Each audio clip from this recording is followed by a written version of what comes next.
कुरान करीम की तिलावत।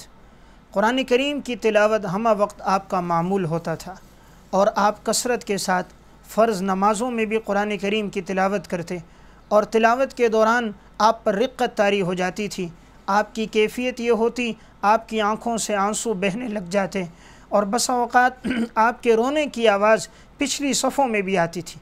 इमाम बुखारी रहमतुल्लाह अलैह मुतवफ़ा 256 हिजरी ने सही बुखारी में नक़ल किया, फरमाने लगे कि एक मौके पर हज़रत उमर रज़ी अल्लाह तआला अन्हु नमाज़ पढ़ा रहे थे और नमाज की आखिरी सफ़ों में एक सहाबी मौजूद थे। वो वाक़े को ज़िक्र फरमाते हैं, फरमाया जब ये आयत पढ़ने लगे इन्नमा अश्कू बस्सी व हुज़्नी इलल्लाह, हज़रत उमर रज़ी अल्लाह तआला अन्हु इस कदर रोने लग गए। कहा रोने की आवाज़ और वो कैफ़ियत मैं आखिरी सफ़ में होने के बावजूद महसूस कर रहा था। यानी आपकी नमाज में ये कैफ़ियत होती थी, जब आप कुरान करीम की तिलावत करते तो आप पे रिक़्क़त तारी हो जाती और आपकी आँखों से आंसू बहना शुरू हो जाते। इसी तरह हयातुस सहाबा में हज़रत मौलाना मोहम्मद यूसुफ़ कांदेलवी रहमतुल्लाह अलैह ने वाक़या लिखा, फरमाने लगे कि एक दफ़ा फ़जर की नमाज़ आप पढ़ा रहे थे और कुरान करीम की आयत वबियद्दत अयनाहु मिनल हुज़्न फ़हुवा कज़ीम यहाँ पे पहुँचे तो आप रोना शुरू हो गए। आपकी हालत ऐसी हो गई कि आपकी आँखों से आंसू बहने लग गए और जो आपके पीछे नमाज़ पढ़ रहे थे उन्हें भी महसूस हो रहा था कि हज़रत उमर रज़ी अल्लाह तआला अन्हु पे रिक़्क़त तारी है। तो तिलावत के वक़्त यह आपका मामूल रहा, जब कुरान पढ़ते आपकी आँखों से आंसू जारी हो जाते।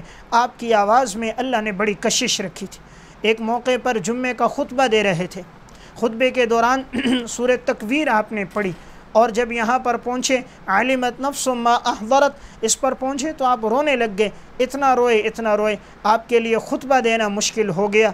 फिर उसके बाद चंद दिन तक आपके अय्याम बीमारी में गुजरे हैं। कुरान करीम की सूरत का आपके ऊपर इतना असर हुआ था। तो मैं अर्ज़ कर रहा था रिक़्क़त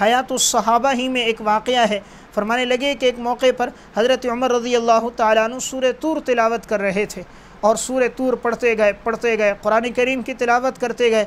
इन आज़ाब रब्बिका लवाक़िअ मा लहू मिन दाफ़िअ, जब इन आयात पे पहुँचे इन्हें बार बार पढ़ते रहे, सांस फूल गया, रोने लग गए। रुकू की नमाज मुकम्मल की, उसके बाद आप बीमार हो गए थे।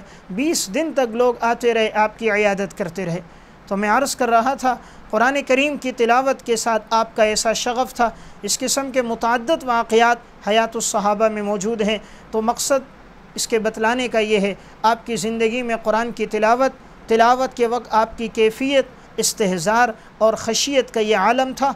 ज़बान पे कुरान की तिलावत होती और आँखों से आपके आंसू जारी हो जाते।